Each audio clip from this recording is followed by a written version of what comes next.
cette explosion, en tout cas au niveau donc de principale centrale d'hydrocarbures de Kaloum. Et puisqu'on en parle, messieurs, c'est après 8 jours que le colonel Mamadi Doumbouya s'est rendu sur les lieux du drame, en tout cas ne serait-ce que pour assurer la population. Mais derrière, il y a eu quand même ces gestes ça et là de nos pays voisins, nos pays amis, la Côte d'Ivoire, qui s'engage à fournir en tout cas 50 millions de litres par mois à la Guinée. 50 millions de litres, n'est-ce pas? 50 millions de litres, je dis. 50 000 litres. 50 millions de litres.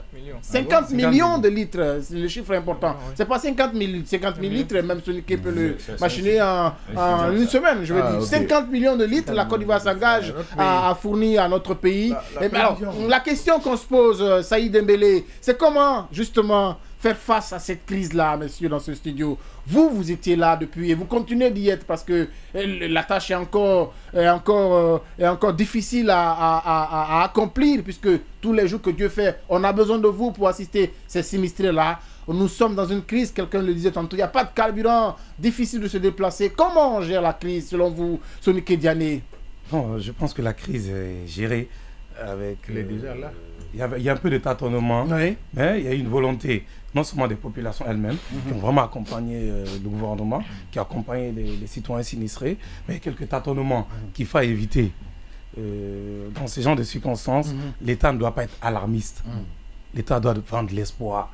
L'État est un vendeur d'espoir et d'espérance. On a eu un État alarmiste. Quand j'ai écouté le Premier ministre, dit que ça va être catastrophique, que ça va être difficile. Il aurait dû utiliser un autre langage qui allait donner espoir au peuple de Guinée. Et ça manquait. Parce qu'il faut éviter que l'État soit alarmiste. L'État ne doit pas paniquer, car l'État est profond. L'État doit rassurer les populations, les citoyens. Mon frère, mon camarade tout à l'heure l'a dit, quand les chefs même ne sont plus à Kaloum, mais ça crée une psychose. Ok?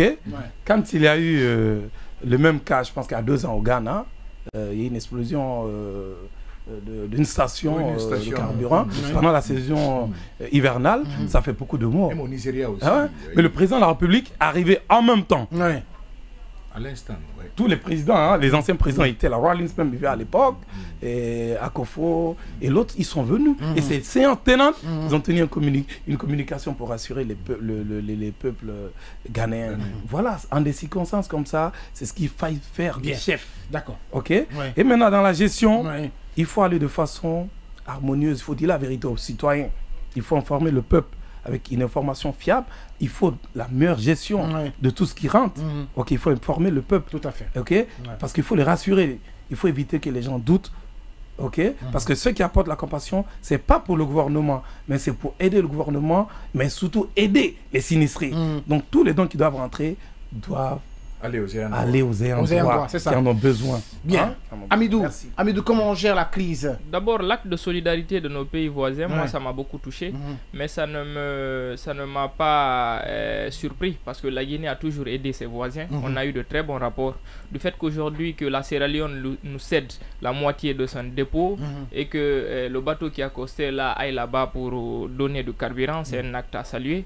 Du fait aussi que la Côte d'Ivoire s'engage à nous livrer 50 millions de litres, je pense que c'est un acte à saluer. Bon, espérons que derrière le prix soit le même, qu'on ne dit pas que le carburant va augmenter dans cette période sociale très difficile pour le peuple de Guinée. Mais en ce qui concerne la gestion de nos autorités de cette crise, je pense qu'ils n'ont pas été à la hauteur. D'abord, le manque de communication dès au début du gouvernement, la difficulté de mettre en place la cellule de crise et tout ça. C'est les citoyens qui ont été là dès au début. On a l'impression qu'il n'y a pas d'État. Cette chaîne de solidarité, moi, m'a beaucoup marqué. Les jeunes se sont levés, ils sont allés, ils ont donné des dons, ils ont aidé les gens. Cette chaîne de solidarité m'a marqué, alors que l'État n'a pas fait ni communiquer. On n'a pas vu le chef de l'État durant des jours. Les gens se sont mis là. Ensuite, c'est notre même État qui revient chasser ces mêmes gens qui ont été là aux heures.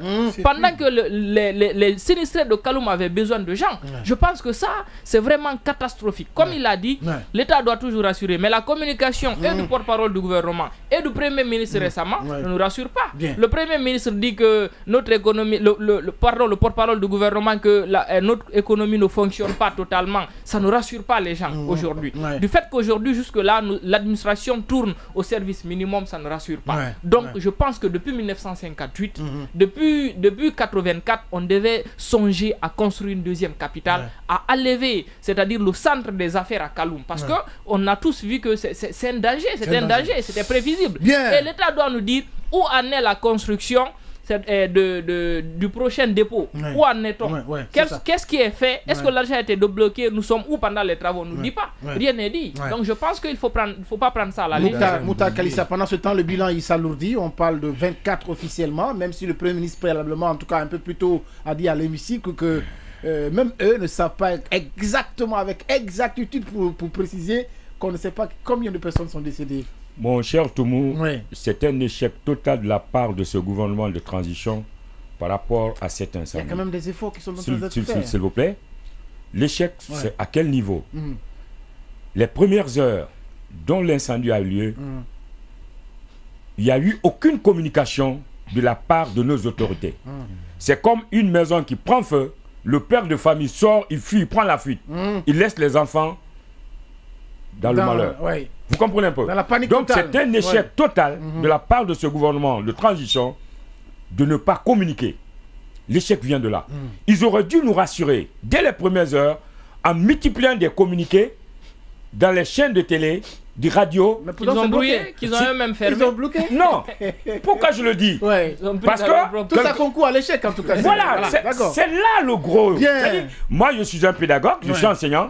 Quand je parle, la RTG vous vendait des séries. À 2 ou 3 heures de l'incendie. C'est pourquoi je parle de l'échec total de ce gouvernement de transition. La communication a manqué. Et partout il n'y a pas de communication, c'est que c'est un échec. Et ils auraient dû nous rassurer à travers les communications, les communiquer à chaque heure, à chaque instant, et voir l'évolution de cet incendie. Et aujourd'hui, on nous parle de 24 morts.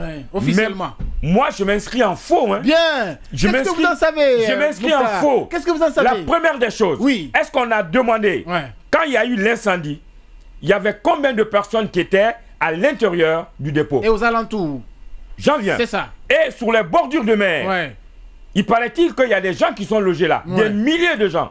Où ils sont-ils? Bien. Qu'on arrête un peu. Bien. Et en même temps, c'est un échec parce que tout simplement, la personne que Dieu nous a donnée en ce moment, on ne l'a pas vue pendant 3 jours. Où il était? Qu'est-ce qu'il faisait? Réellement, un chef d'État, président de la transition, un tel acte se passe dans ton pays.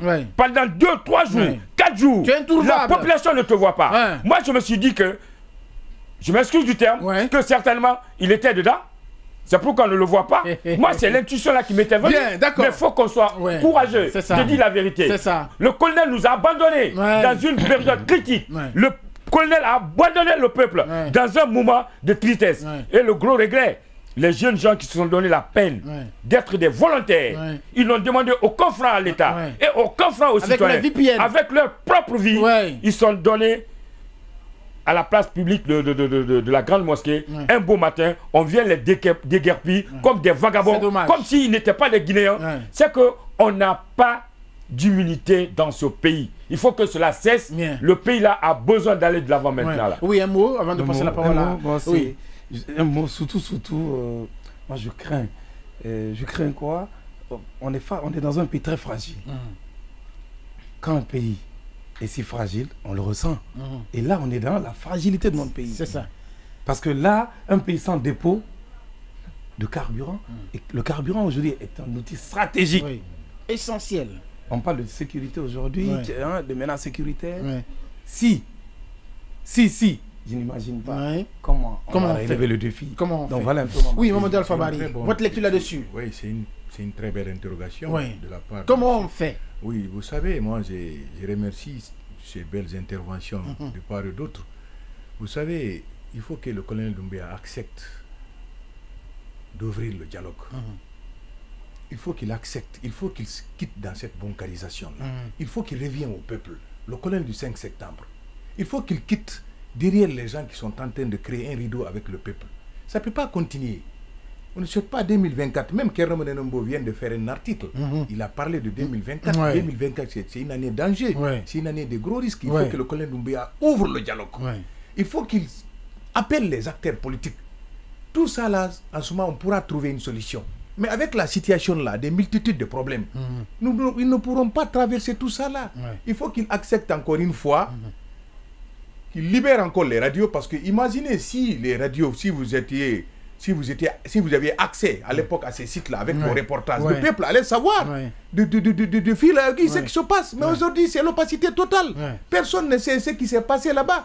Imaginez le procès là. Lorsque vous avez fait le compte rendu du procès là, tout le monde était content. Les autres radios, est-ce que vous comprenez? Mais aujourd'hui, les radios sont fermées. C'est la RTZ. La RTZ n'est pas à la hauteur. Le peuple de Guinée ne suit même pas la RTZ. Vous comprenez? Moi, je crois que le colonel Doumbouya, s'il nous écoute, surtout que M. So a dit qu'il a changé de domicile, je ne sais pas. Bon, selon les rumeurs, bon, peut-être...